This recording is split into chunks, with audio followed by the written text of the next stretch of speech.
نفس کو قید کیا اور قید کرنے کے بعد اپنی روح کو اللہ کے ذکر سے تسکین پہنچائی اور ابدی راحت حاصل کی۔ لیکن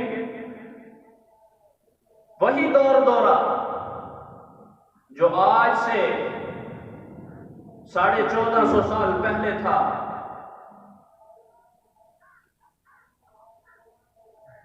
اس دور کی زندگی اور آج کا ہمارا معاشرہ، تاریخ سے اگر آپ ملاپ کریں گے، چند ایک گناہوں کو چھوڑ کر باقی جو جاہلیت کے زمانے میں گناہ ہوتے تھے وہ آج ہمارے معاشرے میں عام اور رائج ہیں۔ میں نے جس آیت مقدسہ کی تلاوت کا شرف حاصل کیا، رب تبارک و تعالیٰ اس میں ارشاد فرماتا ہے، یسألونک عن الخمر والمیسر، اے محبوب آپ سے یہ سوال کرتے ہیں شراب کے بارے میں اور جوے کے بارے میں، قل فرما دیجئے فیہما اثم کبیر، یہ دونوں کے دونوں گناہ ہیں۔ آج ہماری نوجوان نسل جوے کے اندر ملوث ہے، آج ہماری نوجوان نسل شراب جیسی لت میں ملوث ہے۔ اگر مسلمان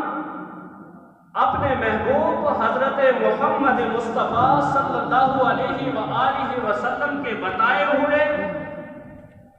اصولوں پر اپنی زندگی کو ڈھالتے تو یہ نوبت مسلمان کو نہ آتی کبھی اس کی بیٹی کے سر سے دوپٹے کو کھینچا جا رہا ہے تو کبھی مسلم معاشرے کے اندر شراب کے اڈوں کو کھولنے کی منظوری دی جاتی ہے۔ مسلمان اتنا کمزور ہو چکا ہے، کھوکھلا ہو چکا ہے، اور پھر ظالم و جابر بادشاہ وقت کا فرعون یہی چاہتا ہے کہ مسلمان کو کس طریقے سے کمزور کیا جائے، اس کو کون سا حربہ استعمال کرنا ہے، اور وہ حربہ استعمال کرنے کے بعد امت مسلمہ کی جڑوں کو تار تار کیا جا رہا ہے۔ لیکن امت مسلمہ اور اس محبوب اعظم کا سچا عاشق خواب غفلت میں مسرور ہے، اور یہ غفلت اور یہ نیند تب اس سے جاگتی ہے جبکہ اس کے سر سے پانی پھر جاتا ہے اور پھر جاگنے کی کوشش کرتا ہے، لیکن اس وقت جاگنے کا وقت نہیں ہوتا۔ اگر جاگے گا بھی تو وہ جاگنا اس کو فائدہ نہیں دے گا کیونکہ ڈوب چکا ہے۔ اللہ تبارک و تعالیٰ نے واضح اس آیت مقدسہ کے اندر فرمایا شراب اور جوا یہ دونوں کے دونوں بہت بڑے گناہ ہیں، اور اس گناہ کی لت میں، اس گناہ کے اندر، اس دلدل میں جو پھنس چکا وہ اس سے چھٹکارا حاصل کیسے کرے؟ انسان کو جب اپنے مستقبل کو روشن کرنا ہوتا ہے تو وہ اپنے ماضی پر بھی نظر رکھتا ہے اور مستقبل پر بھی نظر رکھتا ہے، اور جب اس کو ماضی کی یاد آتی ہے کہ میں ماضی میں تھا کیا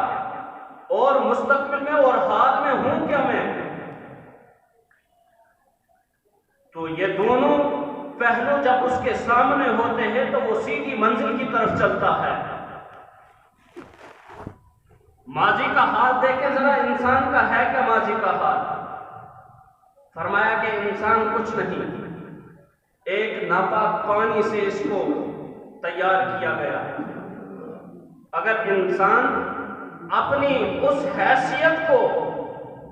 ایک نظر اور ایک فکر اس پر ڈالے اور ڈالنے کے بعد پھر حال میں دیکھے کہ ہوں میں کیا، مجھے اللہ تبارک و تعالیٰ نے ایک گندے پانی سے پیدا کر کے اور مجھے یہ حسین و جمیل شکل عطا کی اور بہترین نعمتوں سے مجھے ملذذ فرمایا اور بہترین نعمتوں سے مجھے مالا مال کیا، تو مجھے بجائے اس کے نافرمانی کے اس کا شکر گزار ہونا چاہیے۔ اللہ کے خوف،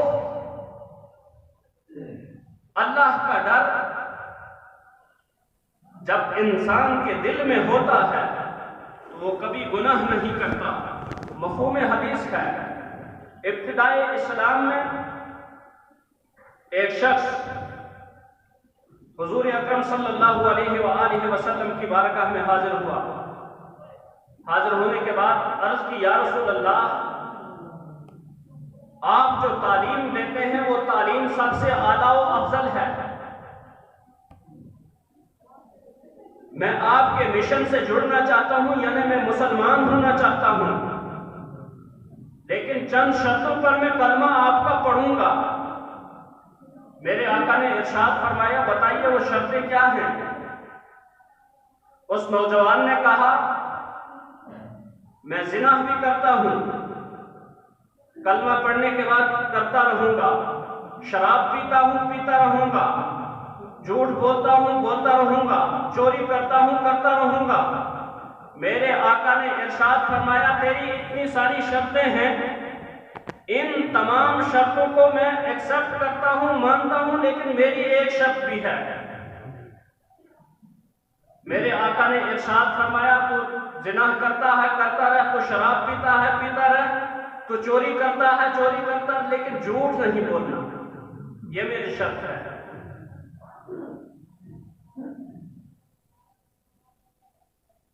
روایت کے اندر آیا ہے،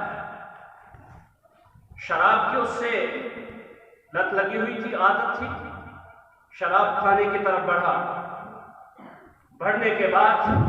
جب قریب پہنچا سوچا کہ میں نے جھوٹ نہیں بولنا، شراب پیوں گا تو محبوب اکرم کی بارگاہ میں حاضر ہونا، وہاں جھوٹ نہیں بولنا پڑے گا، لہذا سچ بولنا پڑے گا۔ تو میں جب کہوں گا یا رسول اللہ میں شراب پی کر آیا ہوں، تو کون سا چہرہ حضور کو دکھاؤں گا؟ شراب کھانے سے رک گیا،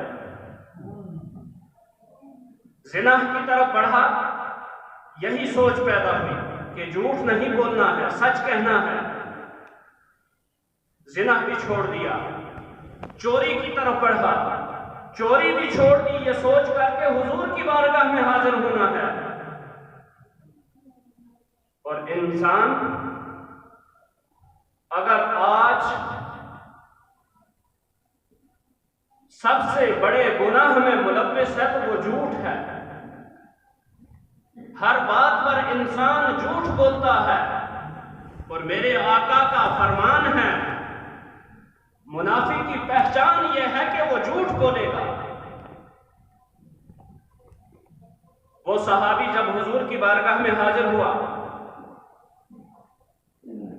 میرے آقا کی بارگاہ میں حاضر ہونے کے بعد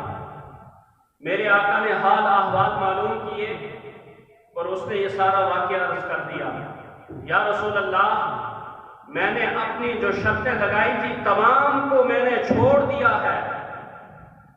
صرف آپ کی ایک شرط کی وجہ سے میں شراب کھانے کی طرف گیا تھا،